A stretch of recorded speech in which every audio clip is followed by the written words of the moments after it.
টিভির পক্ষ থেকে স্বাগতম। শুরুতেই শিরোনাম। আমরা পিআর পদ্ধতিতে ভোট চাই না, আমরা গণভোটের মাধ্যমে নির্বাচন। কসবায় বিএনপির বিশাল জনসভা, ৩১ দফা বাস্তবায়নের দাবিতে ঐক্যবদ্ধ নেতারা।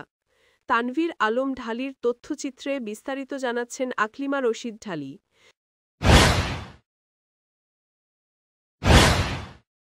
এখন দেখুন বিস্তারিত।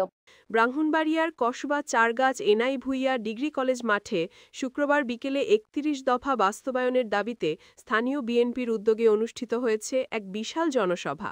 ব্রাহ্মণবাড়িয়া জেলা বিএনপির যুগ্ম সাধারণ সম্পাদক ইঞ্জিনিয়ার নাজমুল হুদা খন্দকারের সভাপতিত্বে জনসভায় প্রধান অতিথি ছিলেন বিএনপির চেয়ারপারসনের উপদেষ্টা কাউন্সিলের সদস্য ও সাবেক এমপি মুশফিকুর রহমান।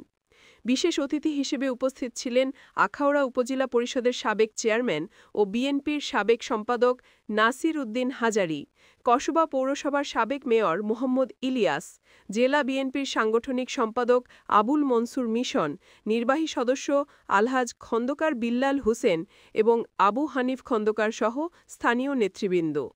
অনুষ্ঠানটি সঞ্চালনা করেন মূলগ্রাম ইউনিয়ন বিএনপির সাবেক সাধারণ সম্পাদক এনামুল হক নুরু। জনসভায় বক্তারা বলেন, ব্রাহ্মণবাড়িয়া ৪ কসবা আখাউড়া আসনে বিএনপি থেকে ৬ জন সম্ভাব্য প্রার্থী ঐক্যমত প্রকাশ করেছেন যে তারা আর কোনো বহিরাগত প্রার্থী চান না, স্থানীয় প্রার্থীদের মধ্য থেকেই কাউকে মনোনয়ন দেওয়ার আহ্বান জানান তারা। প্রধান অতিথি সাবেক এমপি মুশফিকুর রহমান তার বক্তব্যে বলেন, ৩১ দফা বাস্তবায়নই আমাদের আন্দোলনের মূল লক্ষ্য। এই দফাগুলো বাস্তবায়ন হলেই গণতন্ত্র ফিরে আসবে, জনগণ তাদের অধিকার ফিরে পাবে। মূলগ্রাম ইউনিয়নের বিভিন্ন ওয়ার্ড থেকে নারী পুরুষ জনসভায় মিছিল নিয়ে অংশগ্রহণ করেন। ফারজানা রশিদ ঢালি তারা লিখিত বক্তৃতায় সবসময় বলে এসছে কি চায়।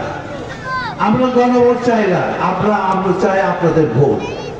কারণ 16 বছর বিএনপি কিসের জন্য সংগ্রাম করেছে, নির্যাতিত হয়েছে, আমাদের এত লোক মারা গেছে, লক্ষ লক্ষ মামলা হয়েছে, লক্ষ হাজার হাজার লোক জেল করেছে, কিসের জন্য? ভোটের অধিকারের জন্য।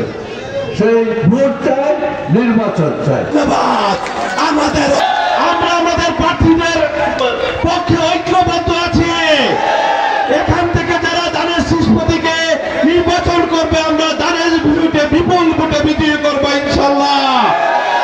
এটাই আমাদের শপথ।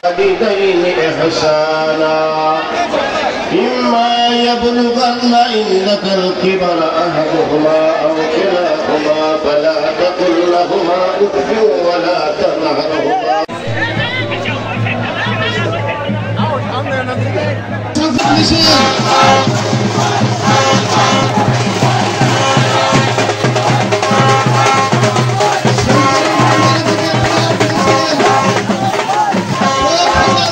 হৃদয়ের কসবা টিভি। কসবা টিভির সাথে থাকুন, কেটিভিকে লাইক, শেয়ার, কমেন্ট করুন। শুনছিলেন বিস্তারিত কসবা টিভি।